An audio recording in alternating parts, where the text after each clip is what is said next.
বানানো কচুরি বানানোর জন্য আমি ভালোভাবে মটরশুঁটিগুলোকে জল দিয়ে ভালোভাবে ধুয়ে নেব।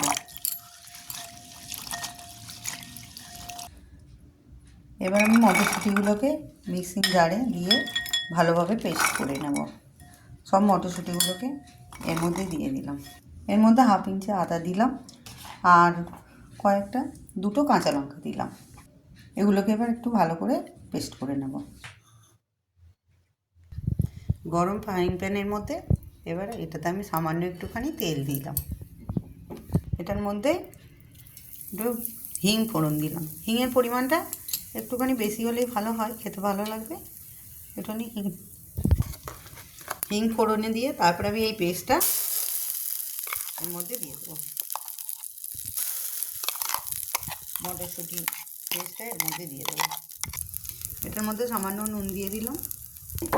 এটাকে ভালো করে পাক করে নিতে হবে। ভালো করে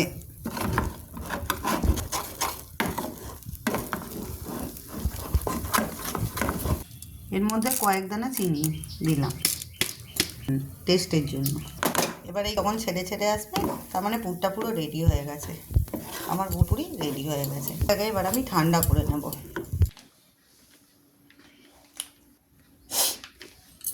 পুরটা যতক্ষণ ঠান্ডা হবে আমি ততক্ষণ একটা পাত্রে ময়দা নিয়ে নিয়েছি। তার মধ্যে আমি একটু নুন দিলাম, একটু ময়ন দিলাম। ময়ন দিয়ে ভালোভাবে এটাকে মিশিয়ে নিতে হবে। ভালোভাবে মিশিয়ে নেব যতক্ষণ না পর্যন্ত এরকম মুঠো করে ডালাটা যে দেখব যে এরকম ডালা মতো হয়েছে, আবার একটু চাপ দিলে ভেঙে যাবে, ততক্ষণ পর্যন্ত ভালোভাবে মিশিয়ে নেব। এটা হালকা গরম উষ্ণ জলে আমি এটাকে মেখে নেব। হালকা হালকা একটু একটু অল্প অল্প জল দিয়ে আমি মাখতে শুরু। এবার এটাকে আমি 10 মিনিট রেস্টে রাখলাম। এটা কি চাক, তারপরে লেচি কেটে ছোটো ছোটো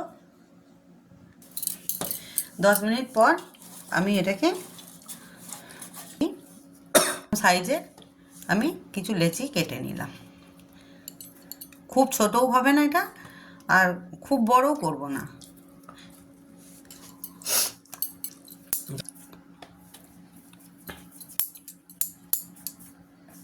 এবার এ থেকে একটা লেচি নিয়ে ঠিক বাটির আকারে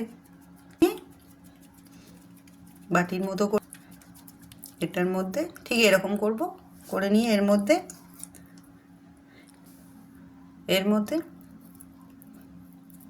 একটু বেশি করে পুর দিলাম। পুর দিয়ে ঠিক এটাকে মুড়ে দেব।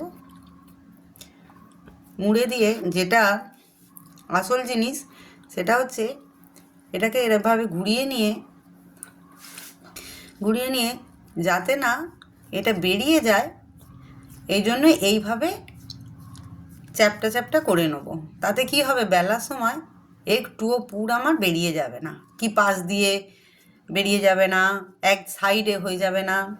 এরকমভাবে আমি প্রত্যেকটা রেডি করে নেব। দেখো বন্ধুরা, আমি প্রত্যেকটা লেচি পুরো চ্যাপটা করে নিয়েছি যাতে পুরগুলো পুরো ছড়িয়ে থাকে। বেলুনের মধ্যে একটুখানি তেল মাখিয়ে নিলাম। কড়াতে তেল বসিয়ে এবার আমি লেচিটা ভেজে নেব। যতটা পারা যাবে হাতে করে এরকমভাবে চ্যাপটা করে নেব যাতে পুরটা চালিয়ে যায়। এবার আমি বেলে নেব এটাকে।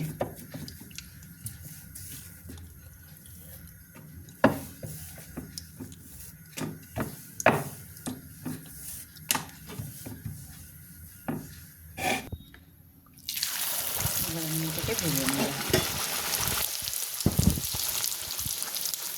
একদিকটা করে